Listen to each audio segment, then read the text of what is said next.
Welcome back. FBI Director Kash Patel says he will file a defamation lawsuit against The Atlantic. The magazine published a report Friday accusing him of excessive drinking and irregular absences. 24 current and former officials spoke with The Atlantic about Patel's alleged behavior. Now, he denies the accusations, and on Fox News yesterday, Patel called the reporting fake news.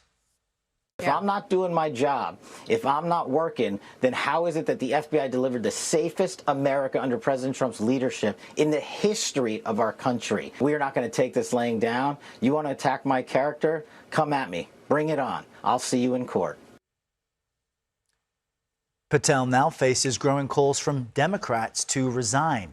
On social media, Senate Minority Leader Chuck Schumer called Patel completely unfit, and Senator Dick Durbin said he's destroying one of the most respected law enforcement agencies in the world. A direct quote there.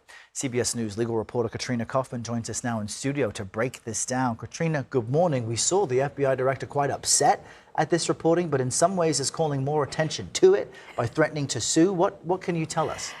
Errol, good morning. This is a wild story that was published by The Atlantic, where all of these sources talked about erratic behavior by Kash Patel, also incidents of excessive drinking, unexplained absences from meetings. I mean, the gravest concern here is that some of these sources expressed to The Atlantic that they believe he is a potential national security vulnerability. Wow. So that's really the thing that people have to worry about here. But it starts with this incident where it says Kash Patel couldn't get into his computer, he couldn't log in, and he suddenly thought that he had been fired by the administration. He starts calling people, saying he's been let go. It sets off this wave of concern across Washington, where everyone is suddenly asking who is in charge of the FBI.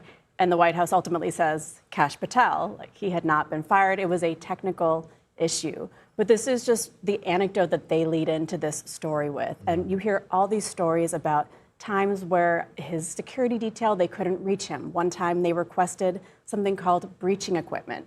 Apparently this is usually used for hostage situations where you need to access someone quickly. They were trying to contact him. They couldn't. We don't totally know what happened with that story. But wow.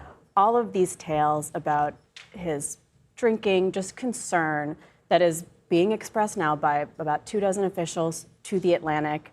The Trump administration, however, says that under Patel's leadership, crime has plummeted and that he's still a key part of their law and order team. Okay, so he denies the allegations. The White House standing by him for now. We'll see how long that holds. There's another big story I want to ask you about, with sources telling CBS News the Justice Department has dropped the lead prosecutor overseeing the investigation into the former CIA director, John Brennan. What does all this mean?